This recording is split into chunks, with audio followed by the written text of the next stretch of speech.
En Latinoamérica hay una historia aún no contada, la historia de las mujeres. ¿Por qué fue silenciada, olvidada o minimizada en los relatos durante siglos? Conocer la experiencia de las mujeres en Latinoamérica no solo permite entender que la desigualdad que aún persiste es fruto de un largo proceso, también es descubrir una rica experiencia histórica. Hoy recorreremos la historia que nunca nos contaron, la de las mujeres en Latinoamérica. Bienvenidos a un nuevo capítulo de Explora América Latina.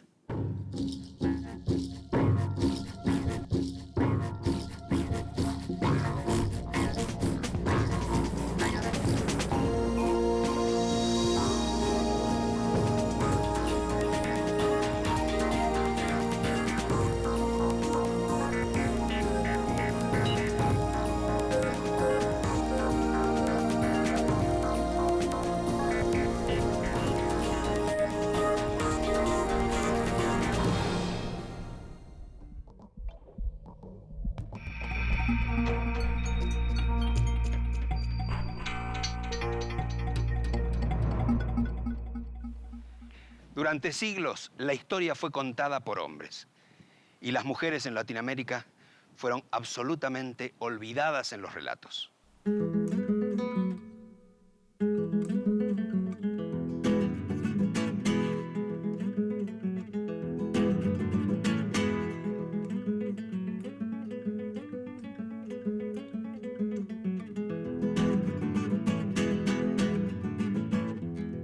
Yo no creo que sean conspirativamente malignos los varones escribiendo historia y que por una cuestión de maldad intrínseca de ellos hayan obviado el tema de las mujeres. Yo te diría que hasta natural que haya mirado con mucha más atención las batallas, los reyes, todo lo que hacían los varones y haya tenido como un gesto más descuidado hacia los trabajos que hacían las mujeres. Las mujeres nunca habían sido objeto de la mirada de los historiadores.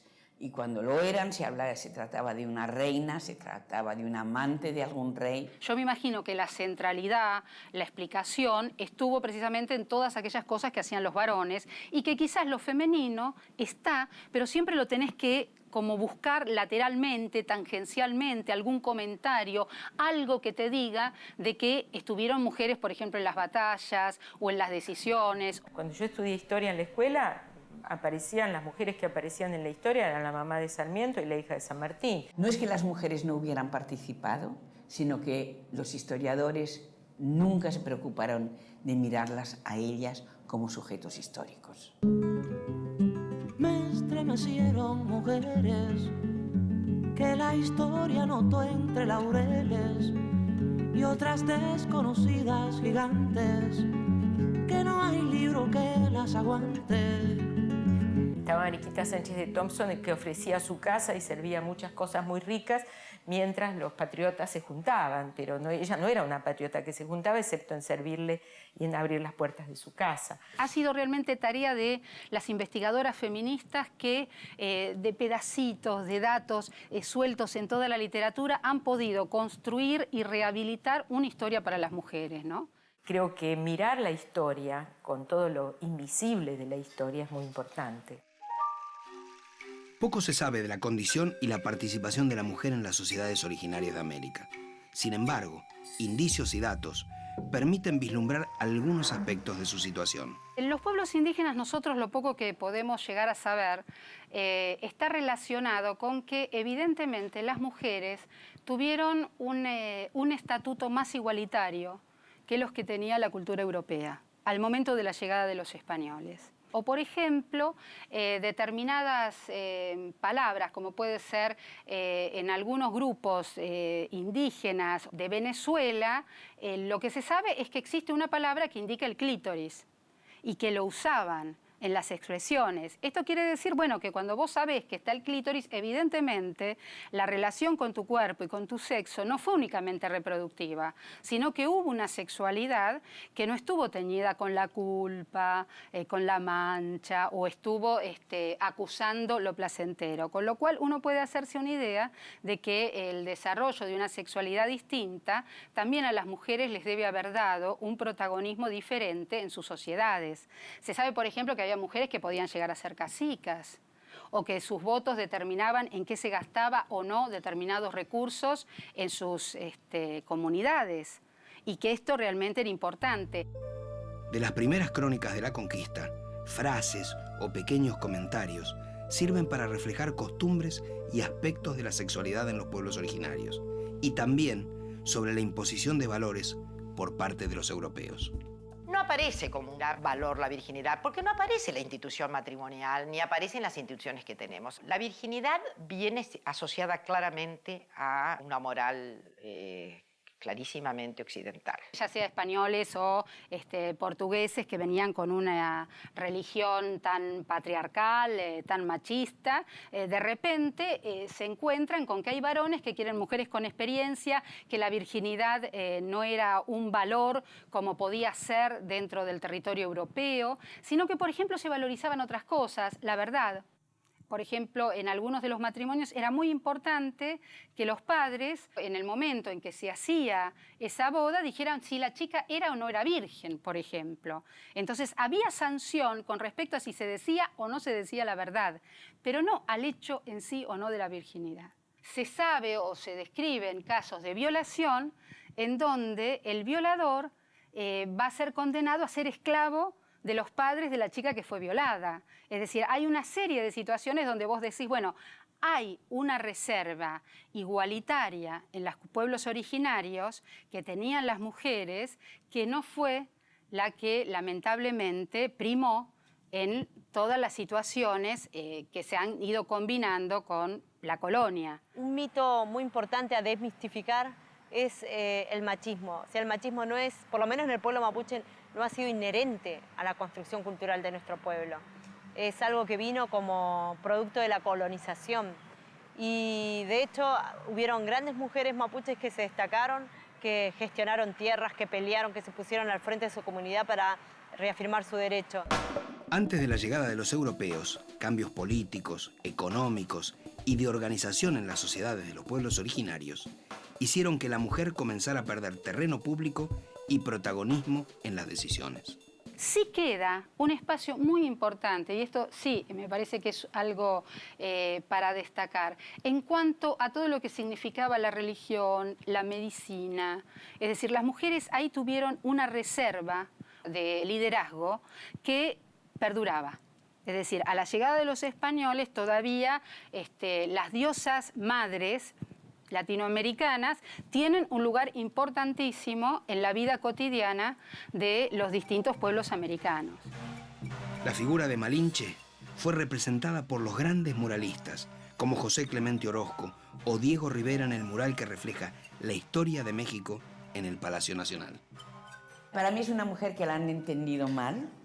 Esta señora, porque vamos a hablar de señora, era esclava, había sido manipulada por un lado y por el otro, antes que viniera Cortés. Cortés la trató muy mal, pero Cortés sin Malinche o Malintzin no hay conquista. Esa conquista pasó por Malintzin. Malinche, hija del líder de una tribu dominada por los aztecas, había sido elegida por su padre para sucederlo, pero tras la muerte de este, su madre la vendió como esclava y en Tabasco fue entregada a Hernán Cortés.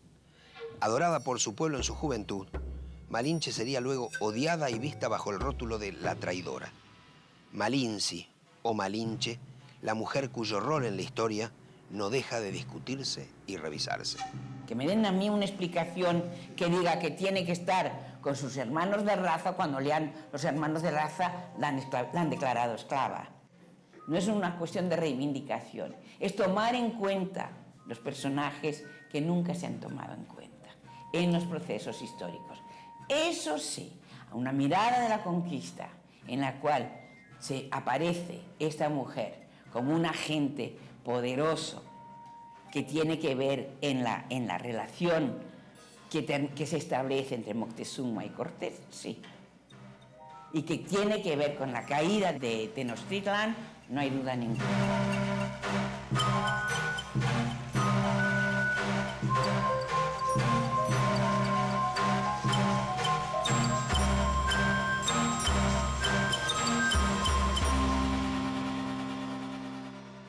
El papel de la mujer durante la colonia estuvo signado por la mezcla entre los procesos que venían dándose en América y la violencia con la que españoles y portugueses impusieron sus leyes y sus costumbres. El patriarcado se consolidó en las sociedades blanca y mestiza y siguió ganando terreno entre los grupos indígenas. También se extendieron toda una serie de valores. Y que obviamente el papel de la Iglesia Católica aquí es central y fundamental, de la misma manera que en la colonia van a ser valores fundamentales los casamientos y los enlaces que efectivamente no signifiquen máculas en las mixturas de la sangre. Los peninsulares van a venir y van a contraer matrimonio con una mujer blanca. Sí, va a ser un matrimonio monógamo. La estirpe o el linaje que tenga que ver con esa unión va a ser la que va a heredar, la que va a tener acceso a todos los privilegios. Pero en la vida práctica las cosas se pasaban de otra manera. Es decir, había, primero porque los conquistadores y luego los colonizadores avanzaron sexualmente sobre las mujeres. El abuso o cobrarte determinados favores hacia las mujeres indias era una cosa que la hacían los encomenderos, que incluso durante mucho tiempo parte del clero que vino al territorio americano se amancebaba con las indígenas. Primero, porque hubo toda una discusión en la iglesia de si eran seres humanos o no los indios. Entonces se amancebaron, ¿no es cierto?, con un montón de indias, que a su vez ellas venían de una tradición donde no estaban mal los vínculos sexuales. Y por otra parte, a pesar de lo que se buscaba con el mantenimiento de las líneas de sangre, etcétera, etcétera, no dejó de haber una cantidad enorme de excepciones. Muchas indias, por ejemplo, van a buscar a los blancos para tener hijos, porque eso quizás las hacía zafar de pagar un impuesto o menos tributación de la que se le pedía por ser india. La nueva raza, digámoslo así, criolla, viene del vientre de las mujeres aborígenes, porque se hizo entre el hombre blanco y la mujer aborigen, no al revés, no entre la mujer blanca y el hombre aborigen. Y bueno, en algunos países, como es el caso de México, las pruebas están ahí, ¿no? El mestizaje es, yo diría, la nueva realidad que afloró claramente desde el siglo XIX en adelante, fue clarísimo.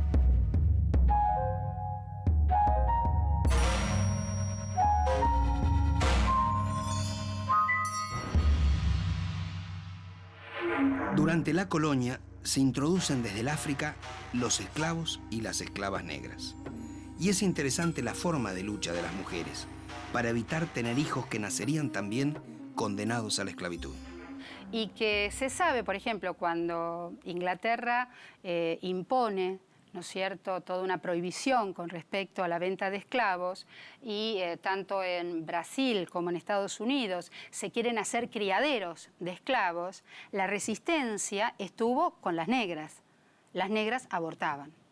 Por más que, digamos, había una serie de cuestiones que se decía, bueno, que la que se embarazaba iba a trabajar menos tiempo.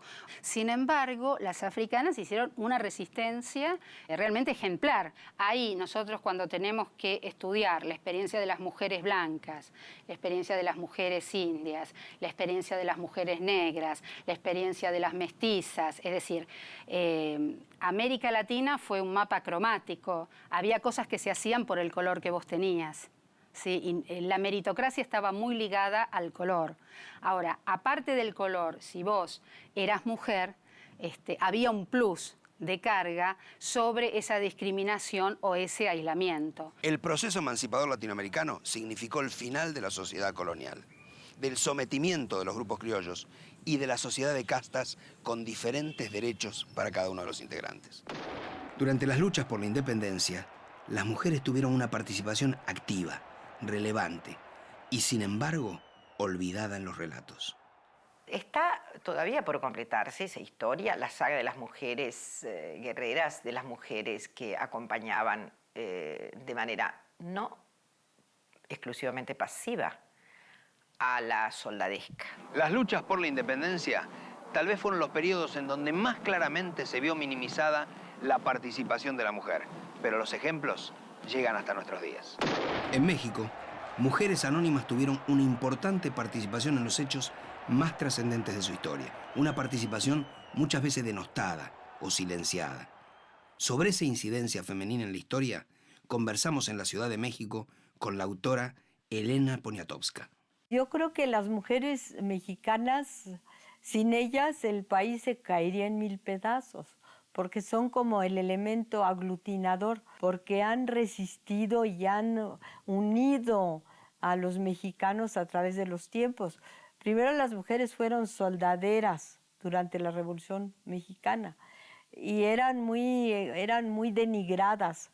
Se les consideraba colchón de tripas, es decir, acompañaban al soldado, tenían al hijo del soldado en la trinchera y hacían la comida, iban de avanzada a prepararlo todo, a robarse las gallinas, a hacer el caldo, y eran muy mal vistas, eran casi consideradas prostitutas, las que persiguen a los soldados, ¿no?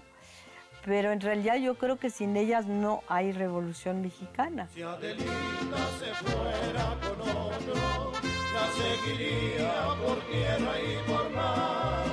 Si por mar en un buque de guerra, si por tierra en un tren militar. Todas aquellas mujeres que acompañaban a los ejércitos, que lavaban la ropa de los militares, que incluso llevaban los hijos que esos militares tenían con ellas, que también hacían tareas de espionaje, que también iban a visitar, daban falsas informaciones, que dejaron la vida en todas esas tareas, por ejemplo, no fueron recuperadas.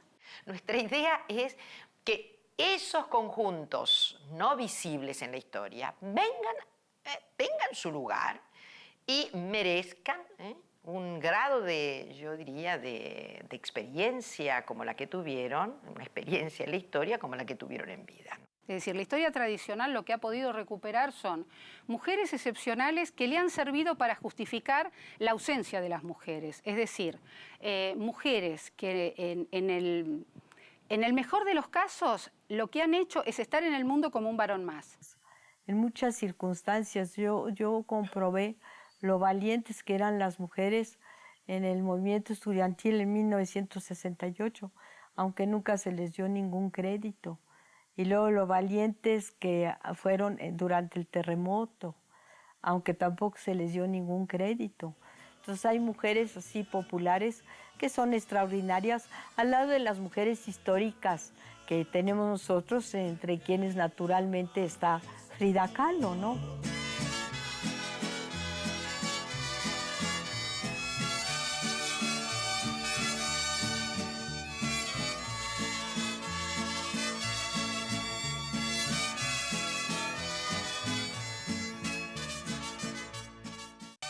Estamos en la casa de Frida Kahlo, la Casa Azul, hoy su museo, la casa en donde el artista nació, pasó gran parte de su vida y también murió. Frida, esa mujer extraordinaria, sintetiza todas las mezclas. Era hija del fotógrafo de origen húngaro Guillermo Kahlo y de una mujer de origen oaxaqueño, Matilde Calderón. Cuando tenía 16 años, Frida, que había nacido en Coyoacán, al sur del DF, y estaba en la escuela preparatoria, tuvo un terrible accidente de ómnibus. Durante su convalecencia, su madre le regaló los pinceles y le puso un espejo sobre la parte superior de la cama para que pudiera pintar y de alguna manera pasar ese duro momento. Al terminar esa convalecencia, Frida le llevó esos primeros cuadros a Diego Rivera, que la incitó para que siguiera pintando. En 1929 se casaron. Fue una mujer que a lo largo de su vida y por ese espantoso accidente en el autobús que fue atravesada por un pasamanos, por un fierro, y que fue aterradora su vida, sufrió a lo largo de su vida 37 operaciones. En la última le cortaron una pierna. Sin embargo, pues es una mujer que es realmente muy extraordinaria, es la que dijo: pies, ¿para qué los quiero si tengo alas para volar? Frida reflejó en su pintura el dolor, la pasión, la búsqueda y la alegría de México, elementos con los que se escribe la historia de las mujeres en Latinoamérica. Las heridas, el desgarro, su dolor, Yo creo que es una de las primeras pintoras que a mí me ha convocado a una presencia latinoamericana y que es una mujer la que está pintando. Con su alegría y su dolor, sin darse cuenta, Frida contó la historia de las mujeres mestizas. Hoy, esta pintora mexicana es aclamada en todo el mundo y las mujeres de toda Latinoamérica la sienten y viven como propia.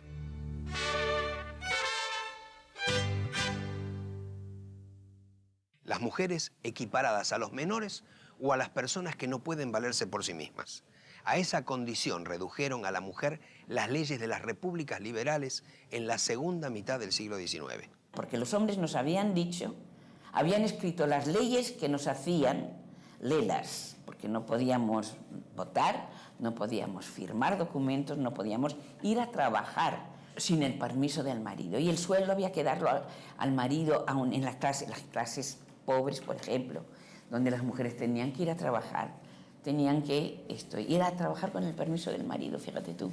Nos cuesta entender que la realidad latinoamericana, cuando nosotros pensamos en sus mujeres, tenemos que pensar mujeres que estaban prácticamente peleando con los indios, con los peones, con las que las dejaban sus maridos, mujeres que estaban siempre con un rifle, mujeres realmente aguerridas y temibles, e incluso las que ya están entrando en la formación de los procesos de estados nacionales, por ejemplo, Mariquita Sánchez de Thompson, uno cuando ve las discusiones que tuvo con Sarmiento, uno realmente se sorprende porque dice, bueno, pero estas mujeres tenían un carácter, eran bravísimas.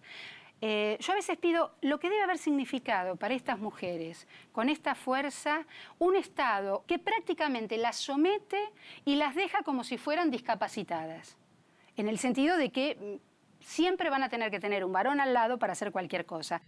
En el primer cuarto del siglo XX, la mujer comenzó a obtener los primeros logros de sus derechos políticos. Parte de esa historia comenzó a escribirla una ecuatoriana, Matilde Hidalgo. Cuando en su país la mujer solo podía cursar la escuela primaria, consiguió ser admitida en un colegio secundario. Luego se convierte en la primera médica de Ecuador y teniendo en cuenta que la Constitución no prohibía el voto femenino, intenta empadronarse. Le niegan el derecho, pero su pedido se somete a un ministro. Un mes más tarde se aprueba explícitamente el voto femenino. Y gracias a Matilde Hidalgo, Ecuador se convierte en 1924 en el primer país de Latinoamérica en otorgar ese derecho. Todos los movimientos por obtener el voto de las mujeres tuvieron distintas justificaciones, pero había una cuestión clara que es una búsqueda de pertenencia a la comunidad política, una búsqueda de ciudadanía. Acciones como la de Matilde Hidalgo en Ecuador, incluso anteriores, se producen en toda Latinoamérica. Pero a veces el resultado es una reforma para negar explícitamente el voto femenino.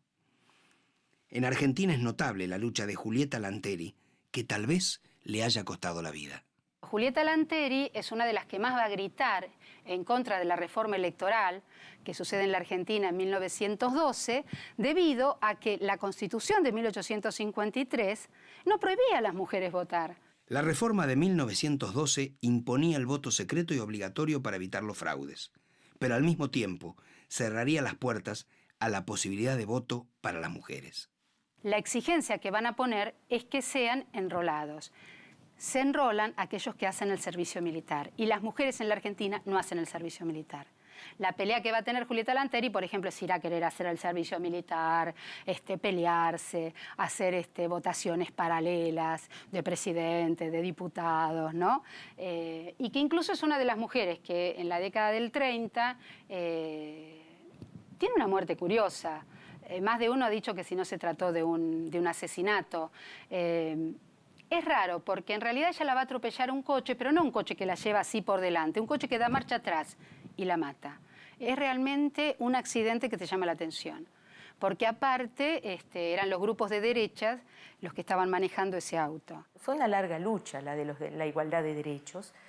El voto es un momento, pero hubo muchos otros. Por ejemplo, el derecho a firmar contratos, el derecho a la propiedad, Todos esos fueron derechos que se fueron ganando. En cada territorio esto se ha ido negociando, por ejemplo, los derechos sociales muy relacionados a licencias por maternidad, etcétera, etcétera. Esto estuvo muy relacionado a la evolución del movimiento obrero, ¿no es cierto?, y a la inserción que en cada Estado-nación tuvo. Pensemos que la segunda ley obrera, por ejemplo, de la Argentina, está referida a las mujeres y los niños. Es decir, que estamos hablando de una masa obrera que tiene una participación de mujeres importantes. En el próximo bloque, las mujeres presidentas de Latinoamérica. Eva Perón desde una mirada distinta, la mirada de otra mujer, Marisa Navarro, y también la lucha de las madres y las abuelas de Plaza de Mayo.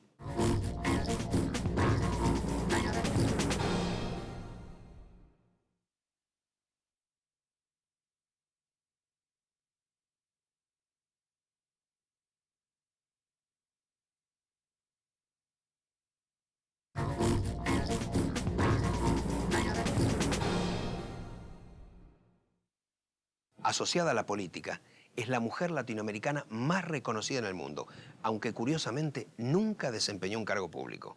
Eva Duarte, Eva Perón, Evita. Lo que sí es muy importante lo que ha hecho ella es que ella legitimó la participación de las mujeres en la política a través de un partido político. Se deben haber dado cuenta los dos, y ella seguramente en algún momento, que al incorporar a las mujeres al proceso político ampliaba la base de votantes de Perón, doblaba la base de votantes de Perón. Y ella organizó, por lo tanto, un partido que le respondiera fielmente y que estuviera dispuesto a hacer todo lo que había que hacer en las próximas elecciones. Mujeres de mi patria, recibo en este instante de manos del gobierno de la nación la ley que consagra nuestros derechos cívicos. Y consiguió absolutamente lo que quería, porque las mujeres votaron por más cantidad que los hombres por Perón. La organización, la Fundación Evita, presentarse y pedirle colchones o ir a la fábrica de Mumú y pedir caramelos o hacer... Esas cosas las pudo hacer Eva.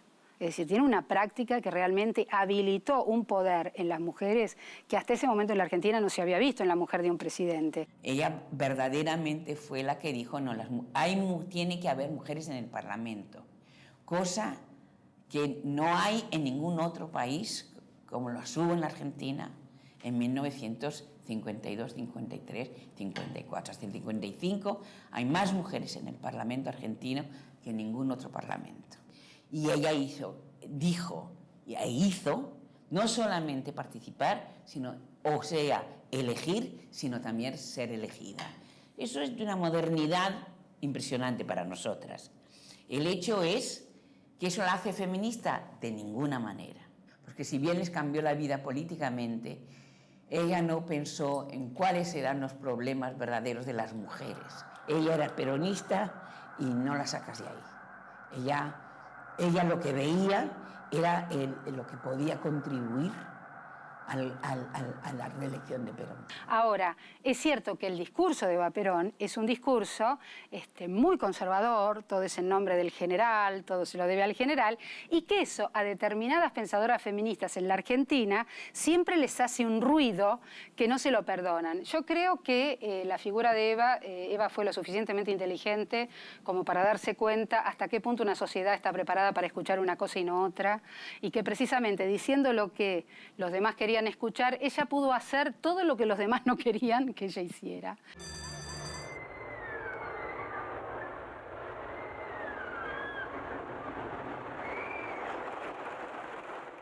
Yo lo que digo, y estoy cada vez más convencida, que excepcionalmente ella se dio cuenta que se había transformado en un ser histórico en Argentina.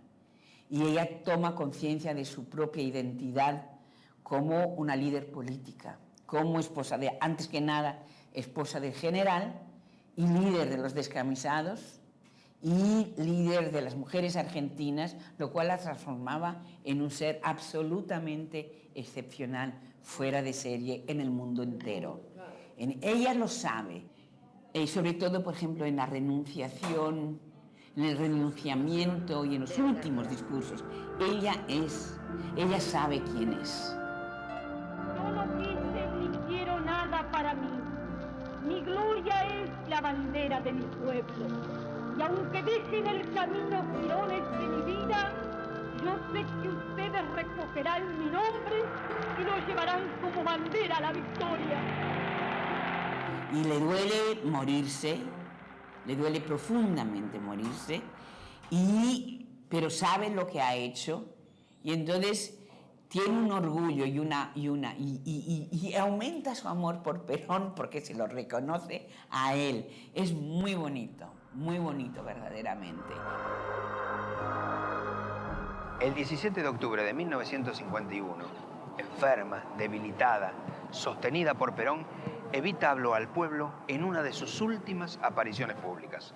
Fue en esta plaza, la misma que 25 años después sería escenario de la lucha de otras mujeres, las madres y las abuelas de Plaza de Mayo, buscando a sus hijos secuestrados durante la dictadura o a sus nietos, muchos nacidos durante el cautiverio de sus madres. Gustavo se lo llevan el 15 de abril y después del 30, después cuando empieza Mayo, me entero por un cuñado que en la Plaza de Mayo se habían empezado a reunir unas madres que también buscaban a sus hijos.